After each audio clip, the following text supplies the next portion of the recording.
আসসালামু আলাইকুম প্রিয় দেশবাসী, আমরা যারা দেশের নাগরিক, এই দেশে যারা বসবাস করি, বাংলাদেশের নাগরিক আমরা, আমাদের সকলের এই দেশের পরিস্থিতি নিয়ে কথা বলার অধিকার আছে। বর্তমানে রামিসা হত্যাকে কেন্দ্র করে সারা দেশের মানুষ শোকে বিহ্বল। এরকম হত্যাকাণ্ড ইতিপূর্বেও ঘটেছে, কিন্তু এত লোমহর্ষক দুর্ধর্ষ হত্যাকাণ্ড, এত বিকৃত মস্তিষ্কের মানুষ, এই যে হায়ানার দল, এই যে নরপিশাচ, এদেরকে যে কোনো মূল্যে নির্মূল করতে হবে। দেশের মানুষের মধ্যে সামাজিক, পারিবারিক এবং রাষ্ট্রীয় দায়িত্ব রয়েছে।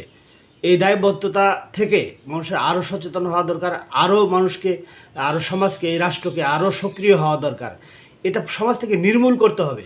নির্মূল না করা পর্যন্ত কখনো মানুষ, আমরা যারা বাবা আছে, বাবারা কখনো তাদের সন্তান নিয়ে নিরাপদ থাকতে পারবে না। কোনো মা তার সন্তান নিয়ে নিরাপদ থাকতে পারবে না।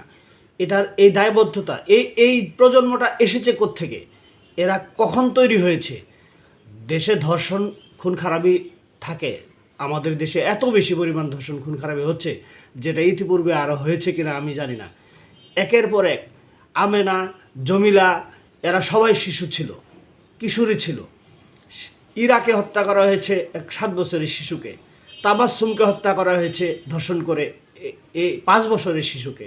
কিছুদিন আগে নালিতাবাড়িতে একটা ধর্ষণের শিকার হয়েছে, ধর্ষণ করে শিশুকে কি করেছে, টয়লেটের ভিতরে রেখে দিয়েছে। এই যে নরপিশাচদের এই যে কর্মকাণ্ড, অবাধভাবে যে কর্মকাণ্ডগুলো চালিয়ে যাচ্ছে, এই কর্মকাণ্ডগুলো বন্ধ করা দরকার।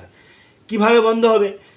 আসলে বিচার ব্যবস্থাকে আরও স্ট্রং করতে হবে। আইনমন্ত্রী আসাদুজ্জামান মহোদয় বলেছেন যে 7 দিনের মধ্যে প্রতিবেদন দাখিল করার জন্য।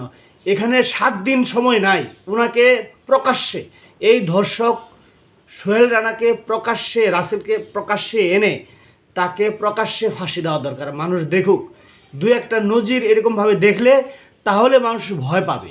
যারা এই নরপিশাচ, যারা এই ধর্ষক, এই হায়নার দলেরা ভয় পাবে। এমন বিচার ব্যবস্থা বাংলাদেশে দরকার।